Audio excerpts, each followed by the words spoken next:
Les électeurs de ce premier tour des régionales se sont clairement exprimés. Ils ont voulu infliger un désaveu à la majorité présidentielle. Le PS, avec 29 à 30% des voix, s'impose comme le premier parti de France.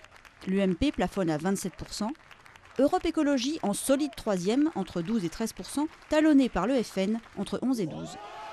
Les socialistes sont en position de force face à leurs partenaires de gauche pour les négociations de l'entre-deux tours. Nous sommes aujourd'hui le premier parti de gauche. Nous devons avoir la responsabilité de nous ouvrir à nos partenaires et effectivement de rassembler la gauche. Dans son entourage, rue de Solferino, on parle déjà de conquérir dimanche prochain l'ensemble des régions françaises.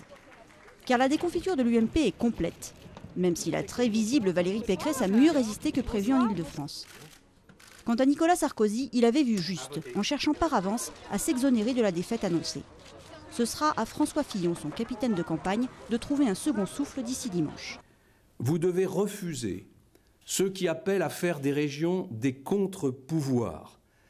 Nous sommes 65 millions de Français dans un monde qui compte 6 milliards d'êtres humains.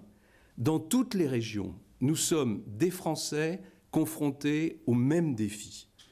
Même en Alsace, l'une des deux seules régions qui restent à la droite, la partie est loin d'être gagnée, tant en raison du bon score de la gauche que de celui du FN, qui imposera une triangulaire. Son président, Jean-Marie Le Pen, peut s'estimer satisfait de son dernier combat électoral.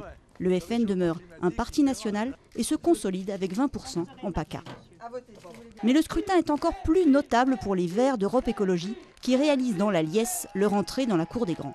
Je crois qu'on se souviendra de cette élection comme la première, où les écologistes sont devenus audibles et crédibles sur la réponse à la crise, sur les questions économiques. Enfin, le scrutin a livré un dernier message clair, celui d'une abstention record, qui, de l'aveu de plusieurs ténors de la droite, signe l'échec de la campagne dans leur propre camp.